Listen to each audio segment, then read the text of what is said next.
NBA no Corinthians ou o Corinthians na NBA, o Kawhi Leonard voltou para casa e o Barba em modo MVP absurdo. Esse é o Basquetebol Boletim dessa sexta-feira, então se liga aí.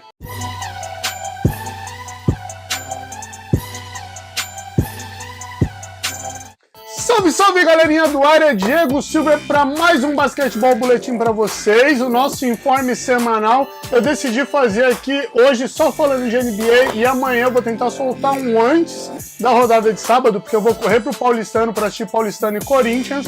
Então hoje sobre basquetebol norte-americano, amanhã sobre o NBB, então se liga aí que a gente tem muita coisa para falar. Tem aí o Kawhi Leonard voltando para casa, as posições da NBA, um Barba impossível e algumas coisas que me chamaram a atenção nessa semana de basquetebol da NBA. Então bora lá, porque a gente tem muito assunto para falar, que essa pauta ficou bem grande. Galera, já avisando aí, ó, não esquece, se inscreve, já ativa o sininho das notificações. Eu tenho ficado muito feliz porque eu tô aqui numa batalha respondendo os recados de vocês no Instagram e eu tenho recebido muita resposta positiva quanto à qualidade dos nossos vídeos e isso deixa a gente muito feliz porque a gente preconiza isso, a gente quer entregar essa qualidade nos vídeos para vocês, então não esquece de se inscrever, ativar o sininho das notificações, aí no final do vídeo comenta as coisas que achou legal, compartilha se achou interessante, beleza? O Milwaukee Bucks retoma a primeira posição da Conferência Leste, por mais que tenha 4 vitórias a menos do que o segundo colocado. Ali nas porcentagens de aproveitamento entre vitórias e derrotas, tem mais ou menos 2% a mais do que o segundo colocado, que é o Toronto Raptors, do Kawhi Leonard, que voltou para casa. Nesse dia 3 de janeiro, aconteceu o primeiro confronto entre Toronto Raptors e San Antonio Spurs, lá em San Antonio.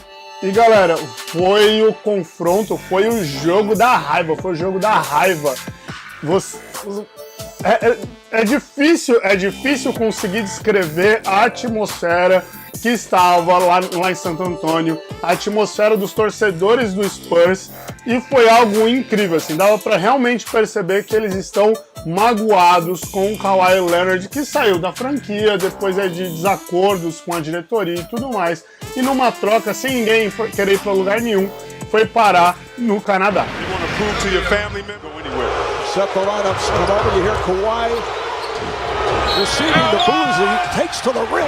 Falando ainda desse confronto, tem uma cena que para mim ficou muito marcada como a tônica desse jogo. Era logo ali no aquecimento, o Toronto Raptors em quadra, eles estavam fazendo alguns ball handle, alguns dribles e partindo para uma bandejinha, quando o Kawhi Leonard pega a bola pela primeira vez e a torcida já presente começa a vaiar o cara como se não houvesse amanhã. Na sequência, o próximo a ir para a bandeja era o Danny Green. E aí ficou muito claro que não era uma vaia pro Raptors, era uma vaia sim pro Kawhi Leonard, porque quando o Danny Green pega a bola e vai fazer a mesma coisa, a torcida passa a aplaudir. E o jogo inteiro foi assim, toda vez que o Kawhi Leonard pegava na bola, a torcida vaiava ele. Tem até um momento do lance livre que a torcida começa a chamar ele de traidor, sobrou para a mãe dele, que a mãe dele precisou mandar alguns torcedores do Spurs calarem a boca, porque diferente dos jogos de futebol, para quem não sabe, no basquetebol é tudo torcida mista, e teoricamente a torcida é 100% da equipe mandante, né? Já que o jogo é na casa dela. Então os torcedores de outras franquias, eles acabam indo assistir o jogo e é bem interessante ver isso, porque ela tá no meio dos torcedores que estão vaiando o filho dela, então ela tá no meio de vários torcedores do Spurs com a camiseta do Raptors e até aí não tem nenhuma cena de violência. Não tô dizendo que isso não aconteça nos esportes americanos ou em jogos que tenham torcidas mistas, mas isso é muito legal de se ver, porque ela está claramente dando apoio ao filho e os torcedores estão claramente ofendendo o filho e de uma forma, digamos, democrática, né? Eu torço para quem eu quero, você torce para quem você quer e é isso. Trying to pick up Trader. It's amazing how they can do that in unison.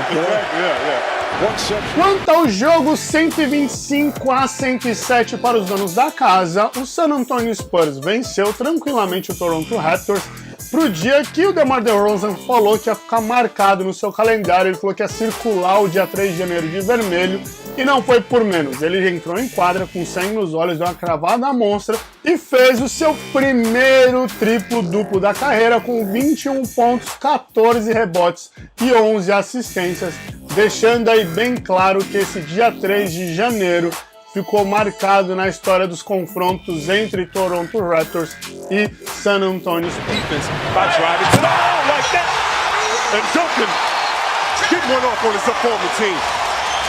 DeMar DeRozan averaging 23 a game, career high in assists and 6 per game. O Kawhi Leonard jogou 33 minutos, fez 21 pontos, 5 rebotes e 1 assistência. Falando do Milwaukee Bucks, que deve continuar em primeiro, ele enfrenta hoje o Atlanta Hawks, então provavelmente deva sair vitorioso do confronto, mas o confronto importante é no sábado.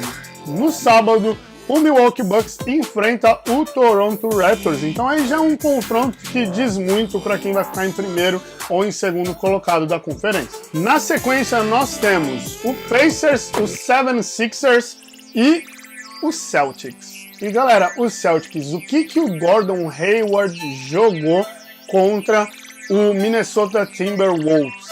Galera, ele foi incrível. Ele foi incrível. Ele provou que ele vai ser o sexto homem da franquia, e se continuar com performances como essa, talvez aí o retorno do Gordon, do Old G, né, do Gordon das antigas. Se continuar com performances como essa, provavelmente será o sexto homem da temporada. É o que dizem alguns blogs norte-americanos. Eu ainda parei para ler ali um blog do SB Nation, que é só voltado para os Celtics, e os caras fizeram vários comparativos com os melhores jogos dele ainda em Utah, alguns outros jogos dele nesse retorno de lesão, e realmente ele vem melhorando a sua qualidade de jogo, melhorando a forma como ele se apresenta para as jogadas, o que é muito interessante. O Boston Celtics venceu o Minnesota Timberwolves por 115-102, e o Gordon Hayward fez 35 pontos saindo do banco. Ele é o terceiro jogador na história da franquia a fazer 35 pontos ou mais saindo do banco de reservas. O primeiro dessa nova era do Boston Celtics, mas o incrível não é os 35 pontos, não foram os 35 pontos. O incrível foi que ele fez 14 cestas de 18 tentadas, ele só errou 4 arremessos. Na sequência nós temos o Heat, o Hornets e o Pistons, que segue caindo aí. Eu queria entender o que está acontecendo com o Detroit Pistons. O Detroit perdeu seu último confronto justamente para o primeiro colocado da conferência, o Milwaukee Bucks. Na outra conferência, na Conferência Oeste, o Denver Nuggets continua tentando me iludir, e eu já falei para algumas pessoas que é difícil eu conseguir me empolgar com o Denver Nuggets, porque ele sempre tem essa, assim, de tentar me animar numa temporada e não é a mesma coisa nos playoffs. Porém, essa temporada é a melhor temporada da história da franquia. 25 vitórias e 11 derrotas até aqui. É uma temporada histórica, e eu acredito que o Denver Nuggets vai sim dar trabalho nos playoffs. Só não consigo acreditar que vá muito longe. Em segundo lugar da conferência, nós temos o Oklahoma City Thunder, que enfrentou o Los Angeles Lakers. O time aí do meu amigo Sly, do Silvio, do NBA Live BR, ganhou do Los Angeles Lakers de 107-100 numa partida que teve os comentários do meu outro amigo Ricardo Bulgarelli, e foi uma partida muito difícil de se assistir.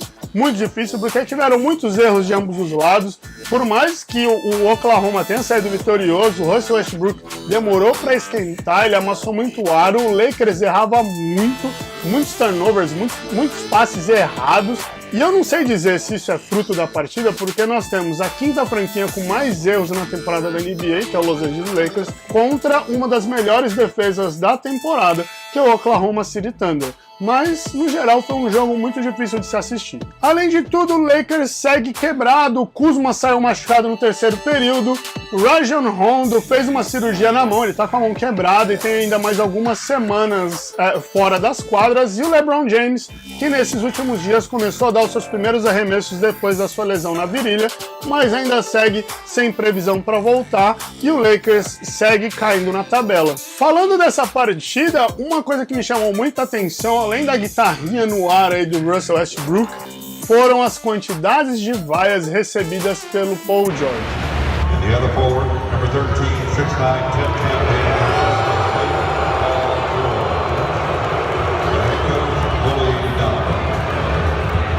10 O PG3, para quem não sabe, ele estava namorando o Los Angeles Lakers desde da sua passagem por Indiana, desde a sua passagem pelo Pacers.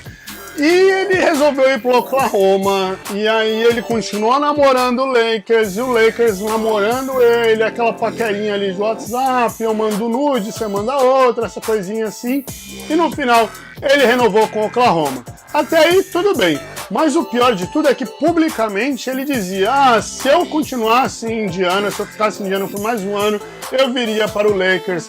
Se eu não ficar em Oklahoma, eu vou para o Lakers. Ele ficou bem naquela, ele tempera, mas não faz nada, não come, mas não sai de cima, e no final renovou com a franquia, renovou com o Oklahoma, e os torcedores do Lakers claramente estão magoados. Against each other. Teammates with the Pacers. A lot of playoff battles together in Indiana. I'm sure a lot of practice battles also. And how about Westbrook? Playing the guitar. Anything you can do, I can do better. And you só see. Na cola do Nuggets e do Thunder estão o Golden State Warriors e o Houston Rockets. E galera, que jogo foi esse? 135-134 para os visitantes, para o Houston Rockets, no overtime, na prorrogação, e o Barba tava impossível, tava imparável. Todo mundo tentou marcar o Barba, mas o cara tá no modo MVP e ele quer chegar nos playoffs novamente. James Harden saiu de quadra mais uma vez com 40 pontos ou mais. Ele fez um triplo-duplo com 44 pontos, 10 rebotes e 15 assistências. É o quinto triplo-duplo do cara com essa média de pontos ou mais de 40 pontos, em 2 temporadas seguidas, e para vocês terem uma ideia, é o mesmo número do que todas as temporadas da NBA somadas. E galera, eu não vou falar de mais ninguém a não ser do James Harden falando desse jogo. Ele deu tapinha na bunda do Klay Thompson depois de um crossover e arremessar na cara dele. Teve troca de marcação em cima do cara, teve dobra na pressão na lateral da quadra, ninguém conseguia parar o cara, ele estava realmente impossível. Que o Barba tá no modo MVP, ele não foi MVP da temporada passada porque ele colocou a bola debaixo do braço e saiu jogando sozinho, fazendo tudo absurdamente. Ele foi o MVP na temporada passada porque ele fez o time jogar, ele conseguiu distribuir a bola, fazer o time rodar com ele, e o time continuou respondendo também sem ele, por isso que jogou o que jogou na temporada passada. Mas nessa temporada, dá 2 bolas, deixa uma pro resto do time, uma só pra ele, e não é que ele é fominha, o time precisa dele nesse momento, porque como vocês viram, se ele não jogar, o time não responde da mesma forma. Infelizmente, essa temporada vai ser isso. James Harden vai entrar para a história, se já não entrou, para a história do Houston Rockets. Gerald Green to inbound. Harden trying to get free. Down to 3, down to 2. It's a 3. Good! Good! He got it! James Harden, a flamethrower! Depois do Rockets, nós temos o Portland, que venceu o Kings no seu último confronto. Nós temos também o Clippers, o Spurs e o Lakers. Fora a classificação da NBA, fora como andam as 2 conferências, tiveram 2 assuntos que me chamaram muita atenção nos últimos dias. O primeiro deles é o tênis do Stephen Curry. Stephen Curry vai leiloar um tênis, e não é um tênis qualquer, é o Curry 6 Moon Landing.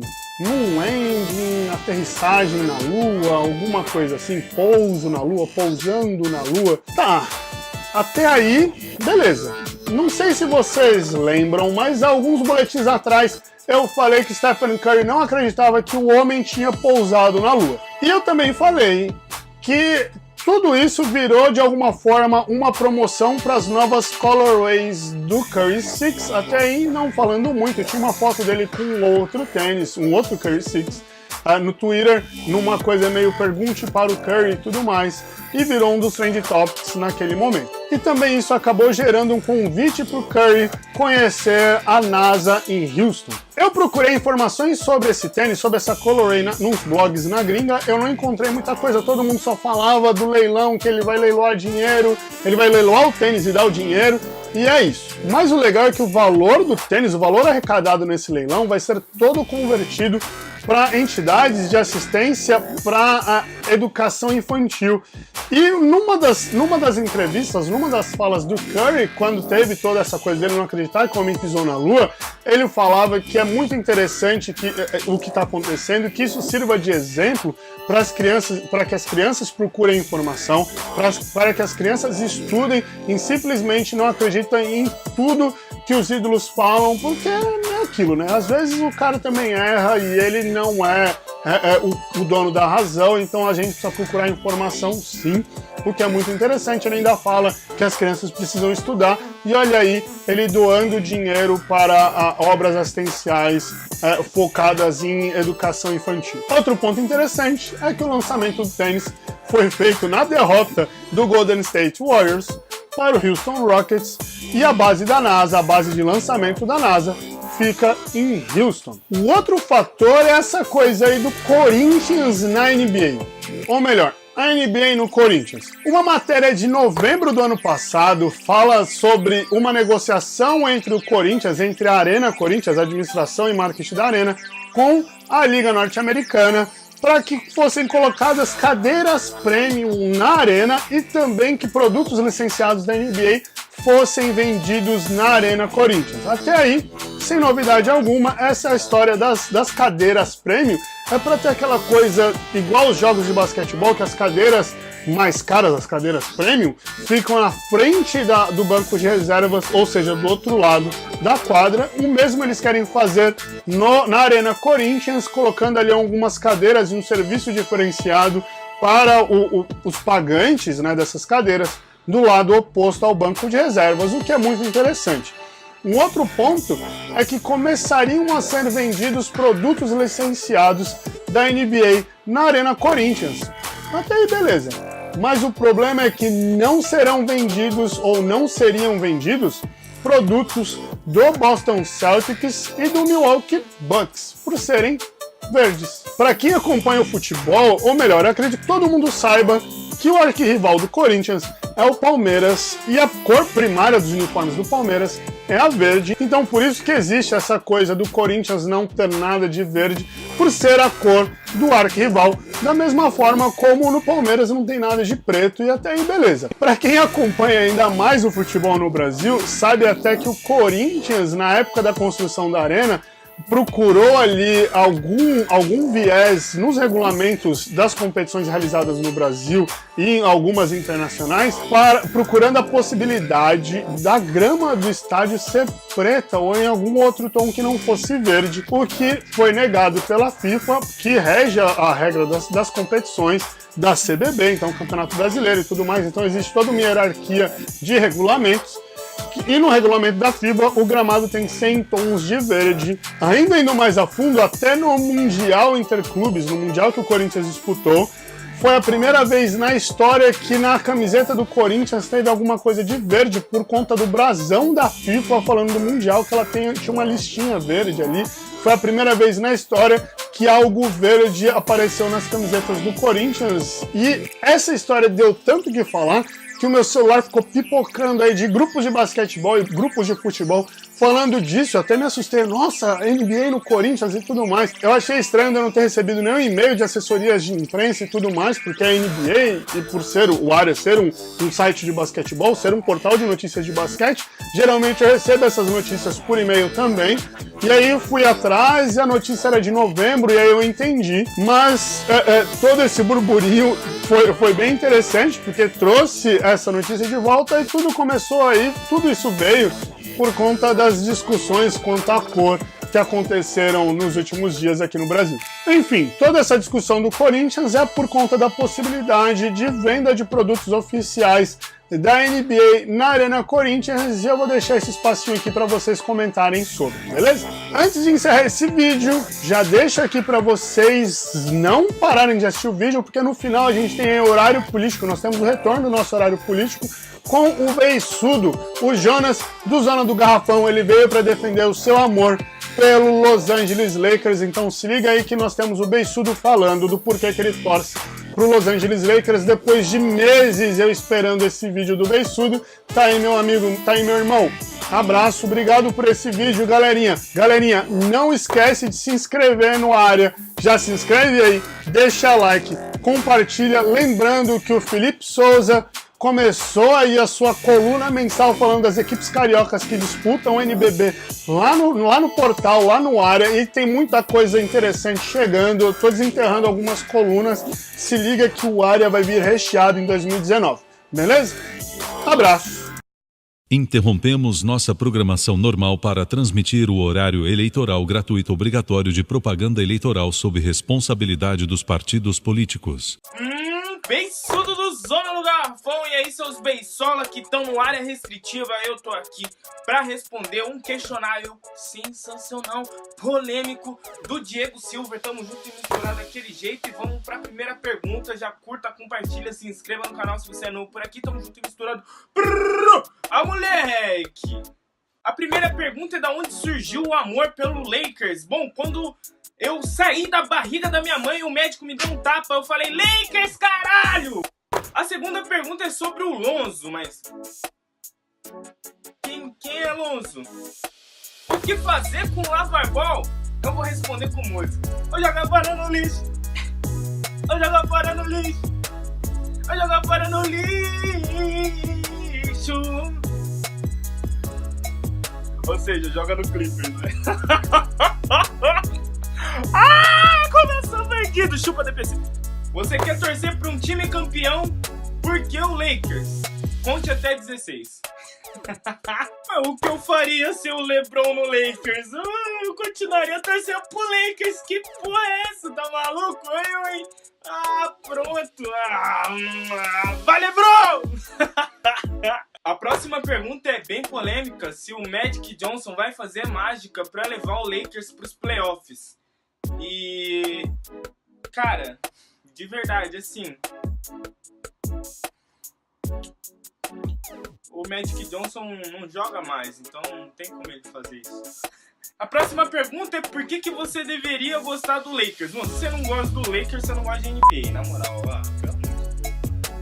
Primeiro, você não se torna, você nasce Lakers, entendeu? Se você não nasceu Lakers, sai fora, cara. Não torce pro Lakers. Simples assim, entendeu?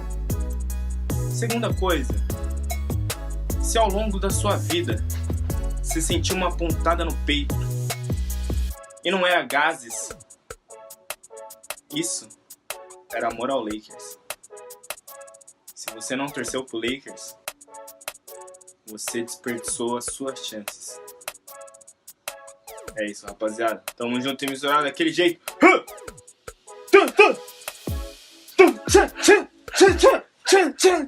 Chico